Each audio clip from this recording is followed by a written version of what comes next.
Et voilà. Euh, Heureux de vous voir, de voir vos visages. Parmi vous, comme disait Justine, il y a des parents, il y a des intervenants. C'est le fun.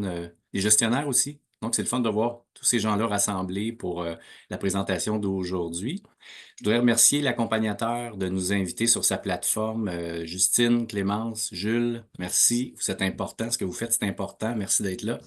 Je m'appelle Mario Bonin, je suis agent de liaison et formateur au regroupement pour la valorisation de la paternité. Aujourd'hui, je vais porter le chapeau d'animateur.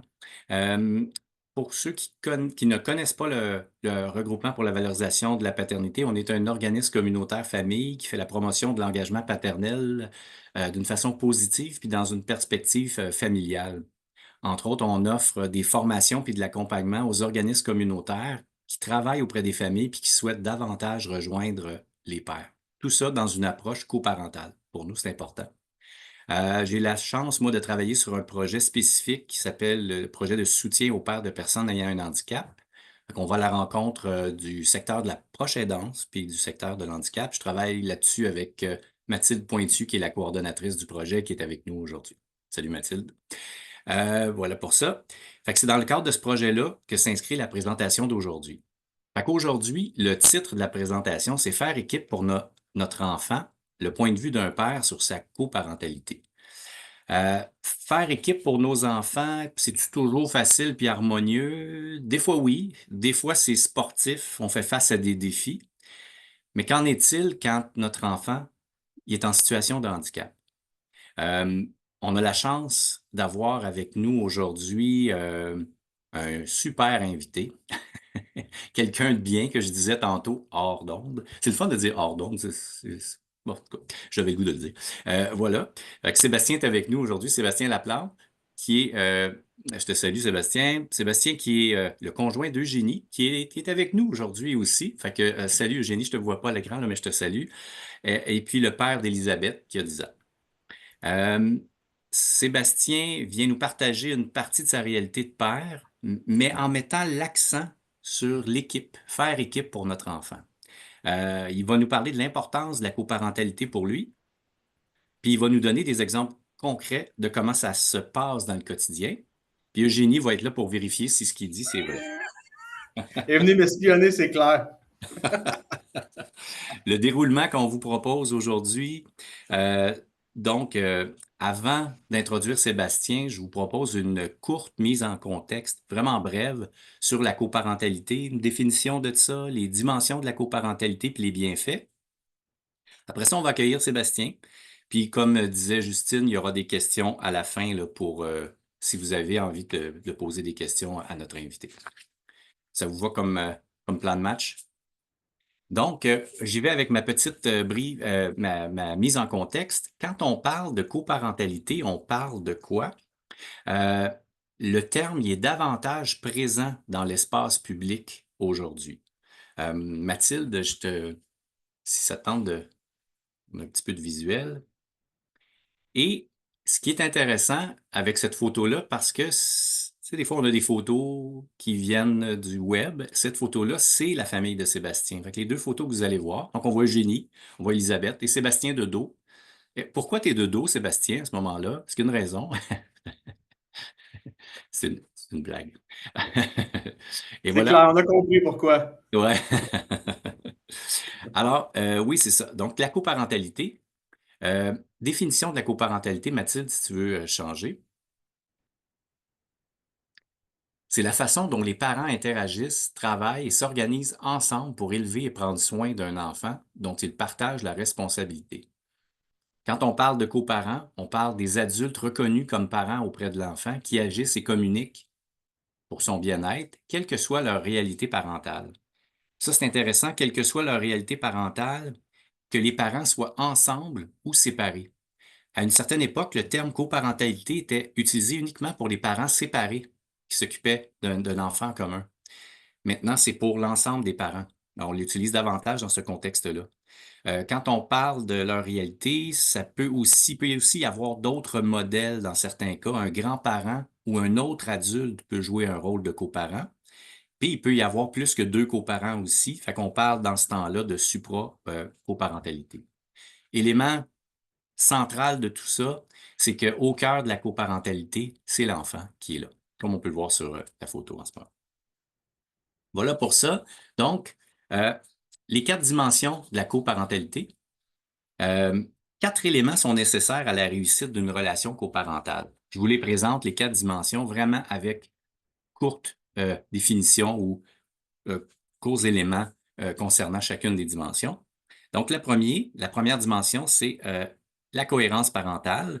Quand on parle de cohérence parentale, on parle vraiment de partage de valeurs puis d'attitudes communes en ce qui concerne l'éducation de l'enfant. Dans le fond, comment on fait pour être sur la même longueur d'onde? C'est quelque chose de facile ou pas? Ensuite de ça, le partage des tâches. Donc, partage des tâches nécessite un niveau d'engagement minimal de la part de chacun des parents. On sait que c'est un gros sujet de discussion dans la plupart des équipes coparentales. Voilà. Troisième dimension, la reconnaissance entre parents. Quand on parle de reconnaissance entre parents, on parle du fait d'être reconnu et d'être reconnaissant dans la part de l'autre, dans son jugement, dans ses façons de faire, puis dans ses façons d'être. Est-ce que dans les yeux de l'autre, je suis un bon parent? Donc ça, c'est intéressant. Et dernier élément, dernière dimension, la communication. Fait que communiquer, ça implique parler, écouter, puis trouver une solution ensemble. C'est une super belle phrase, mais naturellement, c'est pas nécessairement la chose la plus simple à faire de se parler, de s'écouter et de trouver des solutions qui font notre affaire à l'équipe. Euh, la dimension communication, c'est une dimension qui est transversale, qu'on voit, qui est partout dans les 3 autres dimensions, qui fait partie, qui est au cœur de la coparentalité.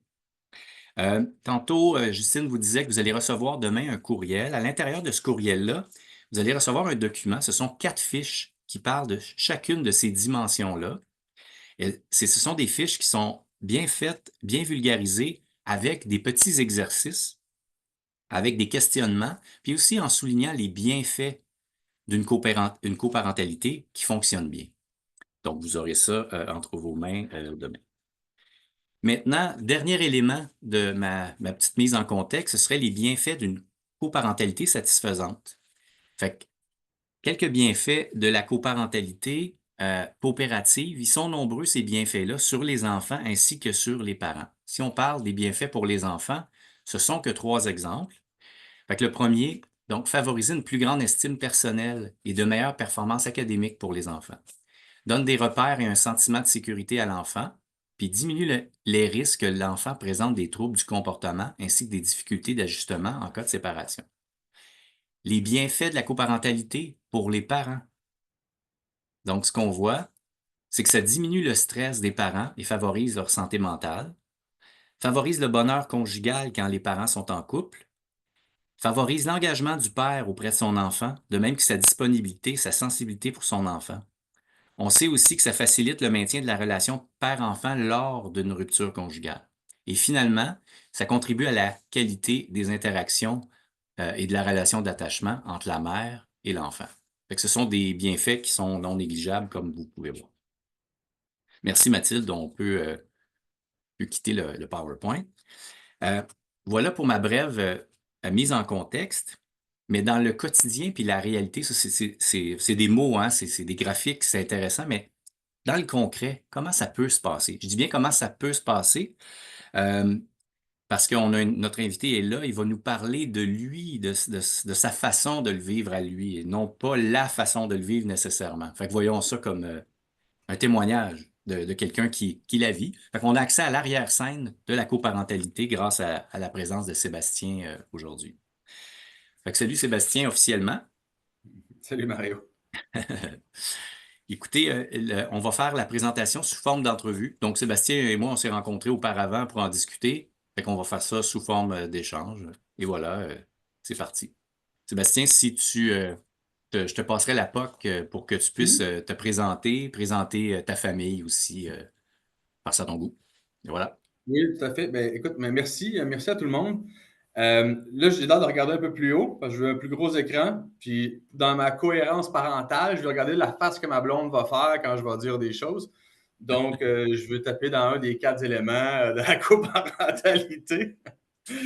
Euh, rapidement, je suis directeur des ressources humaines, puis je commence souvent avec ça parce que le travail est quelque chose qui me définit depuis que je suis jeune. Typique gars là, sportif, bricoleur, j'aime toucher à tout. Je suis fils d'agriculteur, donc je viens du centre du Québec. Je vois qu'on est des gens du centre du Québec. Là, je viens de Sainte-Perpétue, pour ceux qui ne savent pas c'est où, le Festival du Cochon et où le Madrid Bigfoot pour vous orienter. Donc, voilà du coin. Donc, fils d'entrepreneur. Eugénie m'a diagnostiqué sans preuve que je suis un TDAH. Je me considère quand même plutôt cartésien comme TDAH. J'aime toucher à tout. Ce que j'aime dans la vie, c'est le monde. Je suis un rassembleur. Je suis vraiment le seul à Montréal qui organise des fêtes de quartier avec sa rue. J'aime la bouffe, le vin. Puis j'aime pas m'ennuyer. Fait que nos vendredis, samedi, dimanche sont habituellement assez bien organisés. Ça, c'est moi en 30 secondes. Je suis le conjoint, marié depuis l'année dernière de Mme Eugénie Côté-Robitaille, qui est juste ici. Ça fait 16 ans qu'on est ensemble. Eugénie, c'est une professeure au primaire, une femme qui est tout à fait mon contraire. Douce, calme, sac à patience, acheté au Costco, une capacité de structure digne d'une très bonne professeure. Je dis calme, mais le petit canard, il roule en dessous de l'eau, mais ça paraît pas. Dans mon cas, c'est le contraire. Habituellement, ça paraît assez vite. Puis voilà, on chemine ensemble depuis tout ce temps-là. Et on est les parents d'Elisabeth. Vous n'avez pas vu le meilleur pic d'Elisabeth, mais Elisabeth, c'est une petite fille de 11 ans, qui a 11 ans d'ailleurs aujourd'hui. Ah oui. En père ingrat, je suis parti avant qu'elle ne se réveille ce matin. Euh, mais ça, je juste dire que c'est la faute à Ginny parce qu'elle n'a pas voulu la réveiller parce qu'elle dormait. On parlera du sujet du sommeil après. Donc, Elisabeth, Elisabeth, c'est une petite fille qui a l'appareil cérébral. Je ne vous dis pas tous les diagnostics, là, mais c'est le principal, qui a une déficience intellectuelle assez sévère. Elle ne marchera pas, elle ne parlera pas, elle est gavée, mais c'est une petite fille qui comprend beaucoup plus de choses que le diagnostic peut le dire. C'est une petite fille qui est très souriante. Quand ça ne fait pas son affaire, on le sait. Quand ça fait son affaire, on le sait. Elisabeth, la seule chose qui l'intéresse dans la vie, à part Peppa Pig qui passe partout pendant une demi-heure, c'est les gens. Donc, c'est quelqu'un qui est très orienté sur lui-même et qui vient aussi en conséquence faut s'en occuper beaucoup. Elle a besoin de beaucoup d'attention, on va dire comme ça, mais c'est une petite fille merveilleuse qui nous le rend bien quand on s'occupe bien d'elle. Fait que ça, c'est en 4 minutes, selon mes contraintes de temps, ce que j'ai à dire sur notre famille. Génial. On est en avance, Sébastien, de beaucoup en plus, mais je sens qu'on va le rattraper sans problème. Euh, Ouais. avec la naissance d'un enfant, souvent, c'est aussi, du premier enfant, c'est aussi la naissance de l'équipe euh, coparentale qui apparaît à ce moment-là. Tu sais, avant ça, on est équipe amoureux, mais on n'est pas équipe coparent. Avec la naissance de d'Élisabeth, non, es-tu capable de nous parler du début de votre équipe? Donc, à la naissance d'Élisabeth, qu'est-ce qui s'est passé Ouais. dans votre équipe? Ouais. Ben, ouais, parce que, tu sais, nous, on a eu, j'ai toujours le contexte, là, puis tu sais, comme vous venez du milieu, vous savez un peu, là, nous autres, Eugénie, elle a eu une grossesse de rêve, là. Fait que, tu sais, elle faisait 60 kilos de vélo à 30 quelques semaines, tout allait bien, là. C'est à la naissance, le cœur a arrêté. Puis ça a été le début d'une coparentalité différente, je veux dire, un peu rock'n'roll. Donc, tu sais, rapidement, parce que je veux mettre plus de contexte, c'est plus facile, mais tu sais, Elisabeth a été transférée au Children's d'urgence, elle a fait du cooling, on a été à l'hôpital pendant 1 mois, intubé. Chaque jour, on marquait sur une petite feuille le nombre de journées qu'elle avait passé parce qu'on ne savait pas s'il y en avait une deuxième, etc. Mais tu sais, il y a quelque chose qu'on a toujours été bon ensemble comme en coparentalité, c'est qu'on se parle, puis rapidement, on est quand même très terre à terre comme personne. Fait que, tu sais, on n'est pas des. Moi, je suis plus rêveur, je suis plus long terme, mais c'est très cartésien, notre approche. Fait que rapidement, on est tombé dans un mode, on veut des explications, on veut savoir ce qui va se passer. On va faire des lectures, pour on est capable de prendre du recul aussi sur nos lectures. Fait qu'on s'est mis rapidement à challenger la machine. qui étaient autour de nous. Puis ça, on s'est toujours entendu. Puis comme on a des caractères différents, mais on est dans des approches différentes. Fait que, le bon cop, bad cop, on n'est pas capable d'inverser les rôles, par contre, dans le concept, là, mais on est quand même toujours, Eugénie, c'est le bon cop, moi, je suis le bad cop. Mais rapidement, on est tombé dans ce spectre-là pour notre fille, pour ce qu'on vivait. Euh, rapidement, on s'est compris. Moi, quand c'est arrivé, puis ça me fait toujours un peu pleurer, là, mais je suis allé voir Eugénie, moi, je suis un ancien fumeur. Là, on me dit que je suis encore fumeur, là, mais j'avais arrêté de fumer dans ce temps-là, puis quand Elisabeth est née, j'étais allé la voir, puis je m'excuse, mais genre, me chercher un paquet de clopes. Fait que, elle a dit, je comprends. Puis ça, elle n'aurait jamais dit ça avant, je vous le jure. Là. Fait que, rapidement, on s'est compris dans ces éléments-là. Sébastien, c'est une forme de reconnaissance aussi, hein, de dire mon conjoint en a besoin, là, avec ce qu'il vit, je pense que le fait de fumer, j'aime pas ça, mais OK, là, je comprends parce que pour lui, c'est gros ce qui se passe, là, tu sais. Ouais.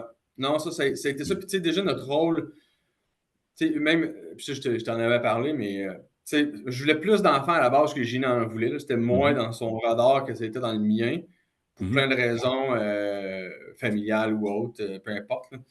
Puis, quand on a eu Elisabeth, il y a eu un switch de fou. Là, Eugénie est tombée maman, genre chat, touchez pas à mon bébé. Puis moi, j'ai trouvé ça plus difficile un peu au début parce que je me sentais inutile. Bon, tous les papas se sentent inutiles les premières semaines parce qu'on ne savait pas grand-chose à part changer des couches. Là, mais Mhm. ce que vous allez voir, je généralise beaucoup de concepts, là, ceux qui ne me connaissent pas. Là. Euh, mais, euh, mais là, je sentais que je chantais encore moins à rien. Fait que, moi, je n'ai pas arrêté de travailler vraiment. Mhm. J'ai commencé à fumer, puis Eugénie, elle a accepté beaucoup de ces choses-là. Puis on s'est compris là-dedans, on s'est mis à faire des chiffres, puis ça ne m'a pas empêché d'être là à l'hôpital, mais ça a été beaucoup de compréhension rapidement, puis à se parler rapidement. Tu sais, je me souviens la première fois qu'on s'en est parlé, tu disais on se posait beaucoup de questions, puis qu'on n'avait pas Ouais. nécessairement, il n'y avait pas beaucoup de réponses, là. Puis vous vous êtes retrouvés les deux à se poser les mêmes questions au même niveau. Tu te souviens, tu parlais du 8-1-1 puis des parents, Ouais, là. ouais, oui, tout à fait. Ben, j'ai le truc aussi devant moi, mais tu sais, le 8-1, c'est un peu après. Fait que, déjà, juste avec les médecins, ça a été. Tu sais, moi, je piche les idées, je les écris sur une feuille de papier, puis je complète un peu ce qu'on s'est dit, puis on posait Hmm. beaucoup de questions. Tu sais, je peux comprendre que dans un contexte comme ça, les médecins ne veulent pas nécessairement répondre à ce qui va arriver, c'est quoi le futur. Nous autres, on voulait avoir des réponses. Puis effectivement, il fallait le lien. Puis ça, c'est encore le cas aujourd'hui. Même là, je prends le 8 à 1 qu'on s'était parlé. Tu appelles au 8 à 1, déjà une chance sur deux qu'ils vont t'envoyer à l'hôpital de toute façon, même si tu es un enfant normal. Puis quand tu as un enfant pas normal, ils ne savent pas. Puis, tu ne peux pas appeler ta mère non plus pour dire, by the way, ma fille a ça, parce que c'est pas comme ça que ça s'est passé avant. Tu n'as pas de réseau nécessairement à court terme. Fait que ça t'oblige comme parent à prendre des risques, à prendre des chances, puis ça t'oblige beaucoup à parler. Je me souviens, je t'avais fait un point en disant, tu sais, avoir des enfants, c'est toujours un beau défi parental, je pense, dans la prise de décision puis comment on va faire les choses. Mais je t'avais dit, tu sais, si t'es pas aligné comme équipe, là, dans ce contexte-là, c'est pire que les questions d'argent. Là. Mhm. C'est, Si t'es pas aligné comme équipe, c'est ça que tu disais. Ouais. Oui, exact. Hmm. Si t'es pas sur la même page là-dessus, ça va venir pire que le compte bancaire. Là. Ça va Ouais, être ouais. parce que les questions d'argent deviennent toujours une question sensible dans tous les couples. Là. Mais les enfants, ça l'est. Mais là c'est juste que tu n'as pas de comparatif. Fait qu'il faut Mhm. comme parent, rapidement, tu te fasses confiance. Là. Tu sais, je me souviens si je t'avais dit ça aussi, mais si ton couple n'était pas solide avant, là, déjà des enfants, ça n'aide pas à sauver des couples. Avec un enfant handicapé, bonne chance. Mhm. Bonne Mhm. chance. Ça rajoute des couches. Ouais. Pour longtemps en plus. Ouais, je voulais pas faire de mauvais jeu de mots, là, mais ça rajoute des couches. Ça. Je sais, c'est correct.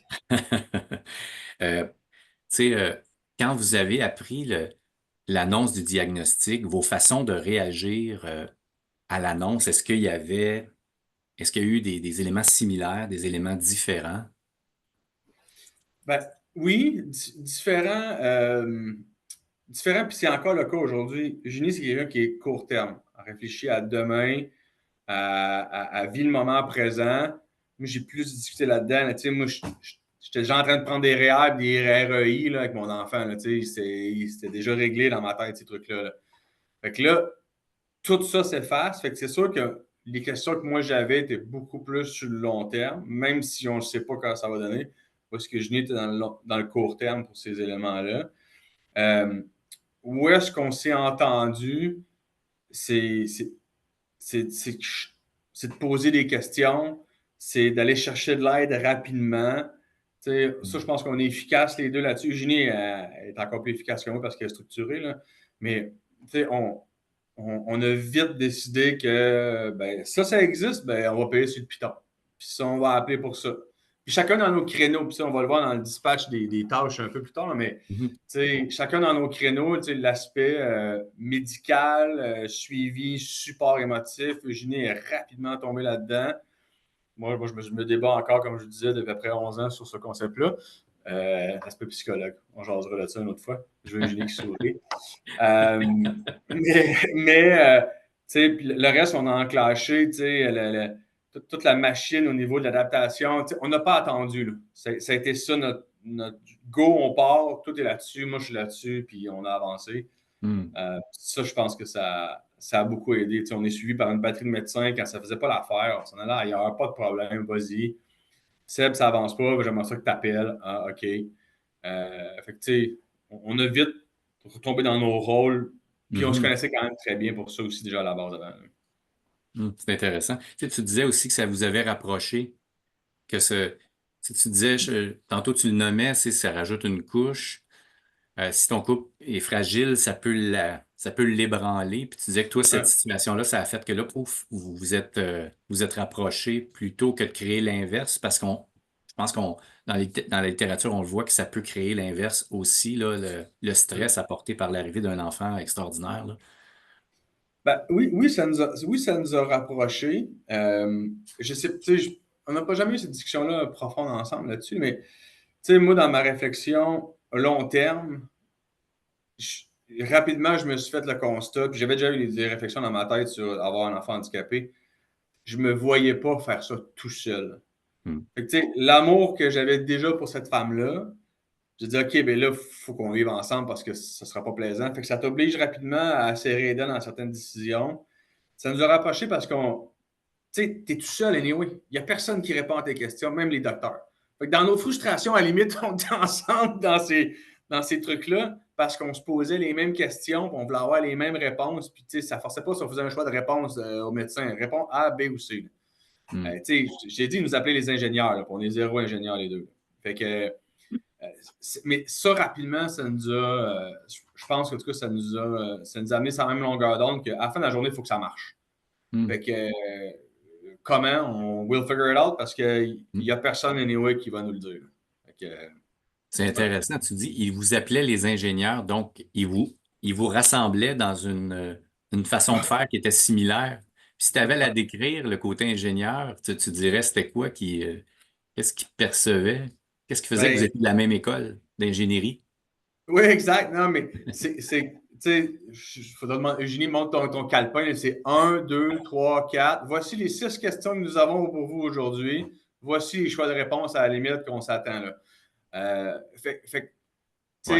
Comme on était très pragmatique en disant, on sait que notre fille ne gagnera pas le championnat de soccer du monde. On a fait le constat. Là. Fait que maintenant qu'on est là, c'est quoi les options? C'est quoi le spectre? L'espérance de vie, on est vite tombé dans ces discussions-là aussi avec eux autres parce que c'était très. On se raccrochait à certaines certitudes puis à des périodes dans le temps ou à des réflexes. À dire, OK, ça va pas. Ça, on va être capable de faire ça. Ça, on va être capable d'aller chercher ou ça, on va aller chercher tel élément. Fait que c'est pour ça qu'ils nous appelaient ingénieurs parce qu'on arrivait. Tu sais, les médecins, tu réussissais à voir 4 minutes. Je te jure qu'ils ne partaient pas après 4 minutes. On les collait avec une liste de questions. Puis, tu sais, pas des questions qui n'ont pas rapport à eux autres. Là. On est quand même assez de discernement qu'à dire ben, le cardiologue, il ne me répondra pas sur ses reins, mais il va peut-être répondre sur les autres problématiques autour. Et donc, on arrivait à des questions qui les touchaient eux autres, pour les utiliser pour ce qu'on avait de besoin d'eux autres aussi. Tu décris le travail d'équipe quand même dans la préparation, dans le fait de dire on s'en va voir des professionnels de la santé, puis on se met côte à côte, puis on barre la porte pour pas qu'ils sortent, puis on leur pose des questions qu'on a leur posées. C'est l'image qui me venait. Écoute, Juste te dire qu'on le fait encore. Fait que quand on va à l'hôpital, là, la stratégie de Eugénie, des fois, c'est on va là chialer Elisabeth pour qu'à un moment donné, quelqu'un réalise qu'il faut que ça bouge un peu, venez nous voir. Fait que, on est assez opportuniste, ce genre de truc-là. je sais pas s'il y a des parents là, qui prennent des notes, c'est une bonne idée. C'est clair. Euh, Autre question, ben, tu sais, on parle d'équipe, mais tu disais que toi, il y a une équipe qui vient en aide à ton équipe, dans le Ouais. sens où tu nous en parlais un peu de, je pense, c'est votre réseau autour là, qui est présent puis qui vous aide beaucoup, qui vous permet.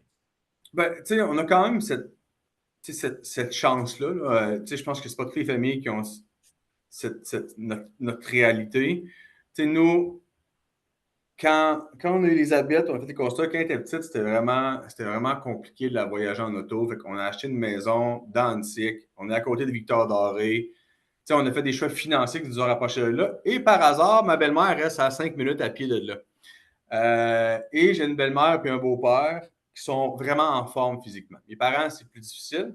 Ils nous ont aidés au début plus financièrement. Hein.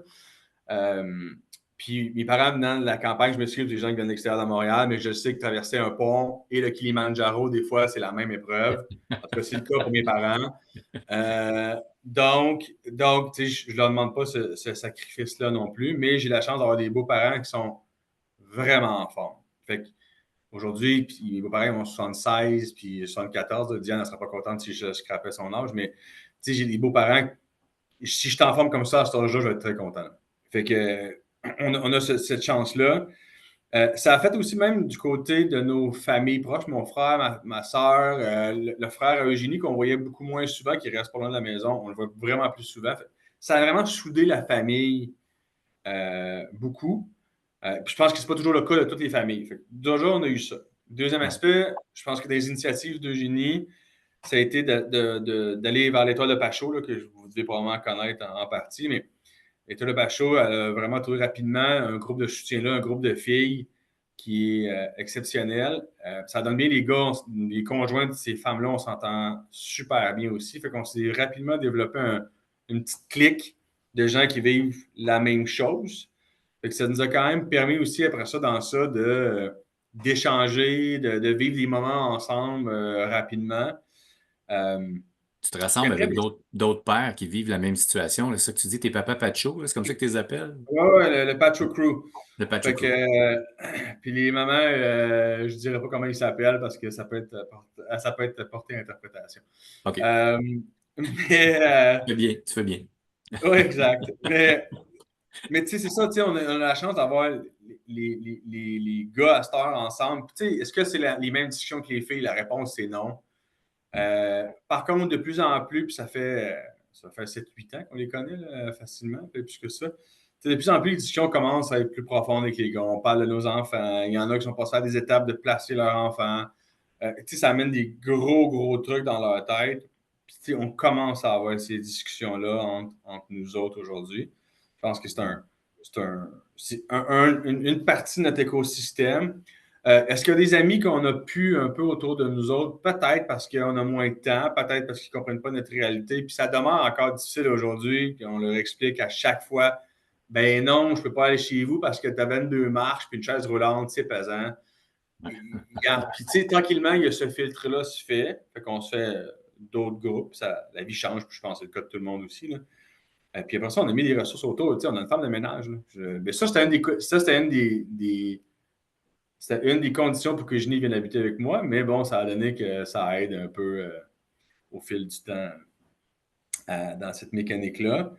Ben, Euh, c'est ça, puis tu sais, si on peut trouver de l'aide, mais tu sais, on a la chance d'avoir des moyens financiers qui nous permettent de faire ça, qui est effectivement mhm. pas le cas pour toutes les familles. Là. Ouais, Mais c'est ouais. sûr que moi, si je peux mettre du cash dans un truc pour ma sanité d'esprit aille bien, on le fait. Là.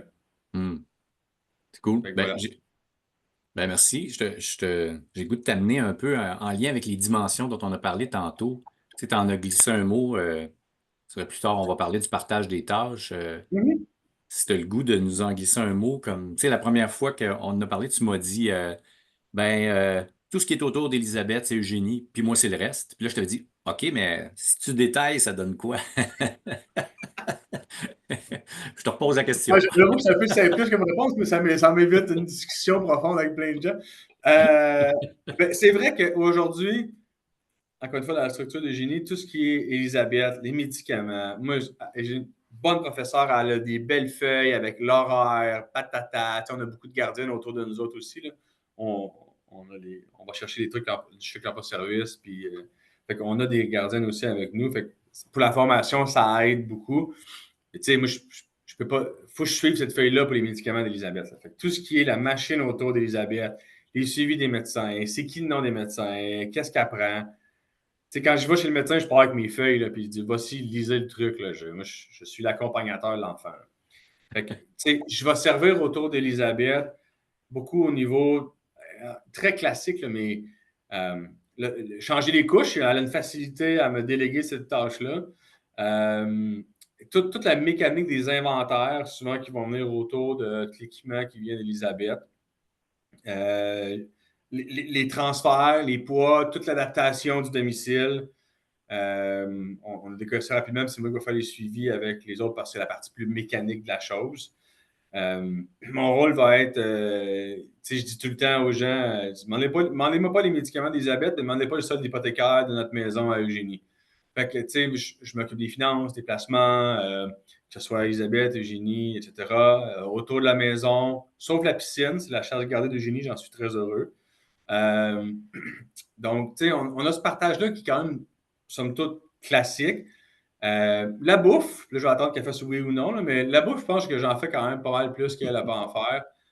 Un, parce que moi, ça me fait du bien, puis j'aime ça, puis c'est un autre échappatoire pour moi. Mais, le lavage, c'est elle qui le fait parce qu'elle veut pas que j'y touche. Fait que, on est dans des classiques dispatch des tâches. Je trouve ça difficile de jouer avec Elisabeth. Fait que, je ne le mentirais pas, je suis un papa mécanique. Là, moi, si elle avait joué au soccer, j'aurais été le premier à y aller, puis à être le coach probablement de l'équipe en même temps que je suis pourri au soccer. Euh, pour moi, ça demeure difficile de jouer à la poupée très longtemps. Elisabeth, comme avec sa déficience, on joue au même jeu depuis 11 ans. Mon sac à patience n'est pas chez Costco. Là. Fait que ça demeure une difficulté où est-ce que Génie apprend le relais, même si je sais que c'est pas sa passion dans la vie de jouer avec le bébé pendant des heures et des heures. Euh, c'est work in progress de ce côté-là. Ouais. Il reste du travail à faire de mon côté. À un moment donné, tu parlais aussi de comment votre mécanique, tu sais, comment vos. Là, tu viens de décrire, tu sais, chacun a ses tâches. Vous êtes, des fois, dans certains cas, hyper compétent dans une tâche que l'autre, lui, touche très peu, tu sais. Puis tu disais Ouais. que cette mécanique-là, quand vos amis vous regardent, ils n'en reviennent pas. Tu sais, de dire, Ouais. ah, comment vous parlez pas, puis il y en a un qui s'en va par là, puis ça y. Tu te souviens, puis tu Ben, nommais, ouais, ben, mais on peut ça, pas. ça Ouais, se voit, vas-y. ça va se voir beaucoup dans quelqu'un. Par le fait que c'est plus difficile d'aller chez les gens, souvent on fait tout à la maison. Même quand on va à quelque part, tout ce qui est la mécanique du gavage. Fait que, on se parle plus pour ces trucs-là, là, à part quand je deviens paresseux ou que j'ai un livre que j'aime, là, mais c'est. Ben, Eugénia est sur le truc. Ah, je sais qu'il n'y a pas de sac de gavage, je vais aller le chercher. Après ça, ben, Elisabeth est due pour tout. Je sais que c'est un changement de couche qui va se passer là. Tout est orienté sur une routine, puis on connaît tellement les étapes par cœur que les gens, quand ils nous voient aller, là, moi, changer une couche, sérieusement, ça me prend probablement 12 secondes. Là. Euh, fait que, les gens, ils nous voient dans cette mécanique-là. OK, mais c'est déjà fini. Oui, Eugénie est déjà en train de préparer le médicament de side parce qu'on connaît notre séquence, on sait où est-ce qu'on est les meilleurs dans tout ça. Puis quand un n'est pas là, ça paraît. Là. Moi, des fois, Eugénie a un 5 à 7, puis c'est moi qui prends soin de la petite le soir. Il y a une chance sur deux, j'ai oublié de brosser les dents. Ça, c'est sûr. Ça, c'est sûr. C'est comme ça. C'est la vie. Mais si on est les deux là, tout se fait mécanique. Là. Le soir, là, ben, passe-partout finit à 6h30, 6h48, elle commence à être tannée d'écouter un truc. Parfait, Eugénie descend dans la cave, elle va faire le bain, elle part la machine. Moi, je pars avec elle, je l'amène dans la chambre. Non, elle se fait appeler comme si on était à l'hôpital.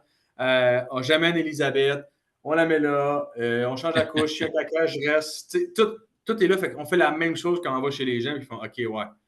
Il y a- On ne se pose pas la question, là. C'est automatique, là.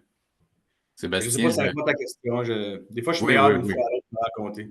Ouais, mais c'est tout à fait ça. Puis tu sais, on est là pour entendre ton histoire. Puis c'est drôle parce que là, j'ai l'impression d'assister aussi à votre histoire parce que je vois Eugénie puis je la vois réagir, tu sais. Je me disais qu'une prochaine fois, on pourrait inviter, là, on a invité le point de vue d'un papa. Mais je suis sûr qu'Eugénie doit avoir plein d'affaires à dire. Fait que, bon, on dit ça, je dis ça comme ça, là, c'est pas une promesse, mais ça aurait été intéressant de vous avoir les deux. Ceci dit, on continue avec toi, Sébastien, parce que dans le temps, là, on est un petit peu plus late. Comme mais ça, c'est normal, c'est pas grave. Je te lance avec une question. Comment vous faites pour vous dire vos bons coups?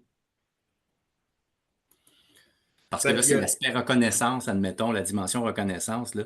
Comment ça se passe pour vous dire vos bons coups? ben, il y a- on, on se fait quand même, on y est moins bon que les années un peu, mais le fait qu'on se soit marié aussi l'année passée, ça aide un peu, je pense, à garder le tout, à garder le tout vivant, mais on est quand même assez bon pour se l'écrire, que ce soit à nos fêtes ou à Noël. Moi, je vais dévier, mais je suis un gars d'ARH, fait que je pense quelqu'un qui communique beaucoup par rapport à peut-être d'autres personnes, parce que j'ai la personnalité qui vient avec. Puis des fois, de l'écrire, ça nous permet de mettre les bons mots. Fait que, à nos fêtes, à Noël, il y a toujours cette reconnaissance-là de qu'est-ce qu'on apporte à l'un et à l'autre, puis par rapport à notre enfant. Euh, je te dirais des fois, dans les moments de doute où est-ce qu'on se chicane un peu plus sur comment on fait les choses, c'est souvent par cette remise en question-là de comment on fait. Ça m'appartient peut-être plus à moi, mais aussi que des fois, je trouve ça le plus difficile du rôle que je joue, parce que Julie, elle va souvent dire non, non, t'es un bon papa, on le fait juste différemment. Fait que, on n'a pas peur de se le communiquer et de se le dire, je pense, dans un quotidien. Puis souvent, ça va arriver dans les très beaux moments où est-ce qu'on est collés, qu'on est proches, qu'on est ensemble. Puis Elisabeth, elle a cette facilité-là. Elle aime ça quand on est les trois là. Quand Hmm. il y en a un qui part, elle se met à pleurer des fois. Fait que ça nous oblige un peu à être dans ce moment-là présent puis de voir un peu l'impact de l'autre qu'il y a dans notre écosystème. Ça nous Hmm. oblige à le reconnaître puis à se dire après, tu vois, t'es parti, elle a encore fait un pleur-pleur, t'es une bonne maman, elle s'ennuie de sa maman, hey, t'es un bon papa. Fait que, on va le nommer, mais Elisabeth va être aussi le déclencheur de cette Hmm. reconnaissance-là. On le fait aussi en se donnant des libertés l'un l'autre, en faisant en sorte qu'il y a des soirées que je ne suis pas là, je sais que je suis en confiance. Puis Eugénie, elle va dire ben, à ce soir, je ne suis pas là. Bon, une soirée de filles avec des enfants handicapés, ça finit pas super tard, là, mais elle va quand même prendre ce moment-là et dire genre, je sais que ça va bien aller puis que ça va être correct. Puis j'ai même plus besoin de la texter que la petite est endormie. Je le fais encore par exprès, là, mais les premières années, c'était ça. Puis, là, c'est cette reconnaissance-là qui vient, qui est tacite, on se le Hmm. dit pas, mais c'est venu avec le temps Hmm. de dire, ah, ça marche bien.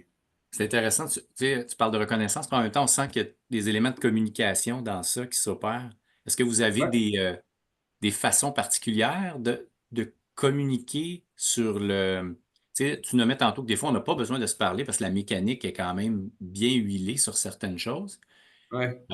Avez-vous des moments ou des lieux précis pour quand vous avez besoin de vous parler, vous y retrouver?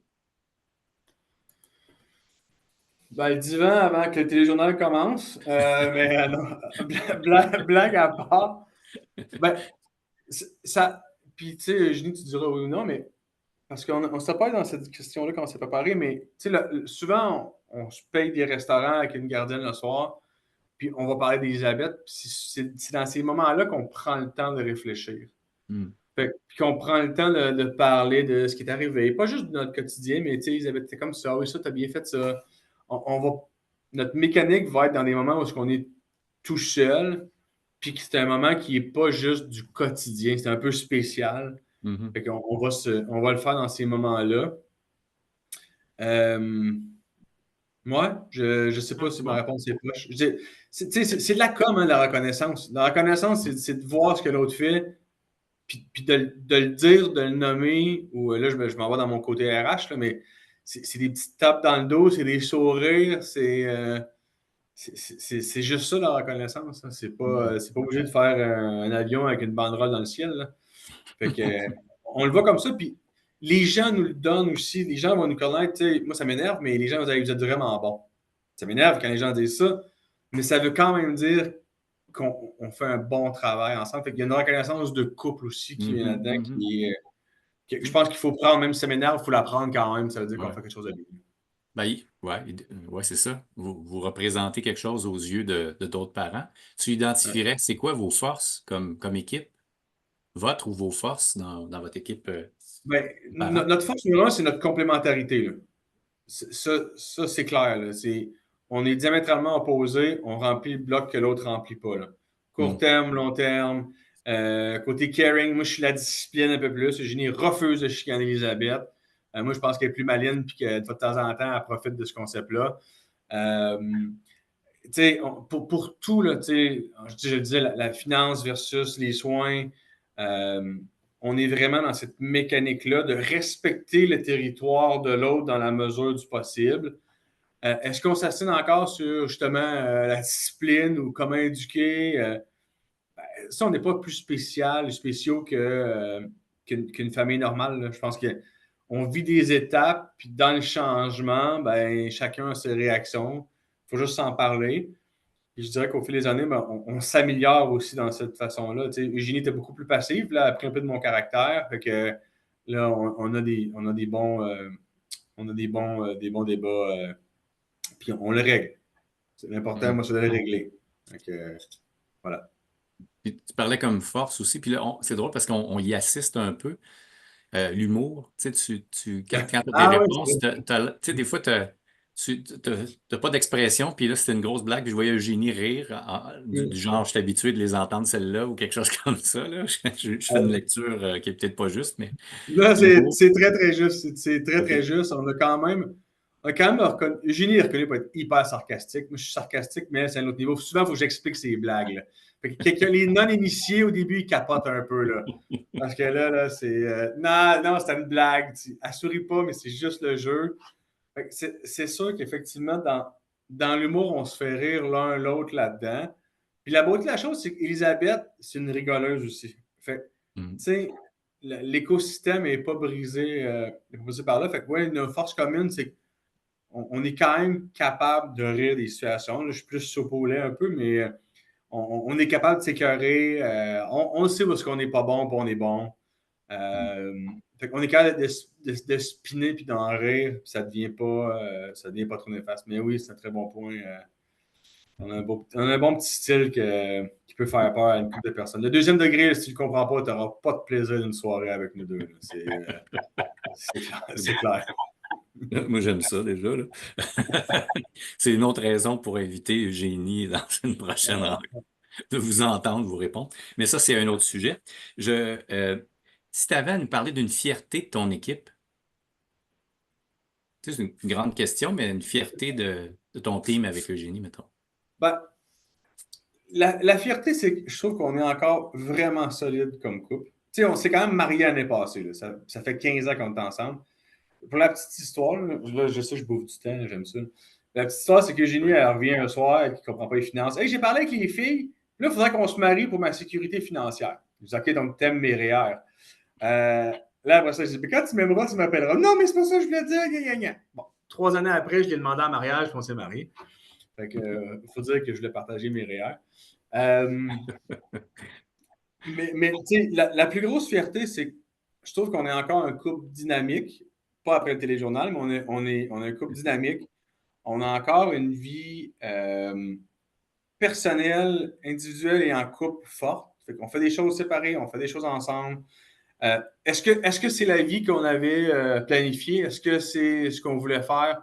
Probablement pas, mais on ne s'est pas éteint comme individu, on ne s'est pas éteint comme couple. Notre vie professionnelle est, somme toute, correcte, différente, mais correcte. Notre vie personnelle sous les draps est très bien par rapport à la moyenne des couples de la vie au complet. Eugénie, je ne t'avais pas dit que j'allais dire ça, mais je l'ai dit à Mario, j'allais dire. Mais Eugénie honnêtement, moi, je et pense que Eugénie. c'est une fierté parce que euh, je- si on s'éteint, ça, peu importe le couple avec un enfant handicapé ou pas, mais si tu t'éteins, c'est la fin. Il n'y a, plus de plaisir dans ça. Puis dans une vie avec un enfant handicapé, moi, je trouve qu'on réussit quand même à faire des choses vraiment le fun, même si c'est pas nécessairement celle qu'on avait planifiée. Hmm. Mais c'est pas toujours le fun, puis ça, on s'en parle, puis on se le dit. Fait que ma plus grosse fierté, c'est qu'on se parle, on s'est pas éteint, puis on a encore du fun ensemble. C'est beau. Ouais. C'est beau, c'est touchant aussi. Ma dernière question pour toi, euh, quel conseil tu donnerais à une jeune équipe coparentale qui vient d'apprendre que leur enfant a un handicap? Euh, Faites-vous un réseau vite, vite, vite, vite. Posez des questions, posez des questions, posez des questions. J'ai remarqué communication, mais Hmm. c'est de la com de couple. Ça, il faut que ça marche vite. Posez des questions, faites-vous un réseau. Il faut demander. La machine, il faut que tu frappes à coups de marteau dedans pour qu'elle te donne ce que tu as besoin. Fait que si tu ne poses pas de questions, tu ne vas pas chercher de l'aide, t'es fait. On en voit encore des familles, là, des fois, tu fais OK, mais toi, tu n'as pas eu le droit à ça, tu n'es pas allé chercher ça. C'est fragmenté, c'est partout. Vous êtes la preuve. Tous les gens qui sont ici travaillent autour de ce concept-là. Il y a plein de monde qui ne savent pas que vous existez. Ça c'est une autre discussion, mais ça veut dire qu'il y en a qui n'ont pas posé de questions. Tu ne connais pas l'accompagnateur qui a un enfant handicapé. Je m'excuse, j'ai pris comme mon accent de handicapé de Trois-Rivières, je m'excuse. Euh, si tu ne poses pas ces questions-là, tu ne vas pas chercher l'aide, tu ne connais pas ça, tu as déjà deux prises, ça va être encore plus difficile. Là. Fait que, ouais.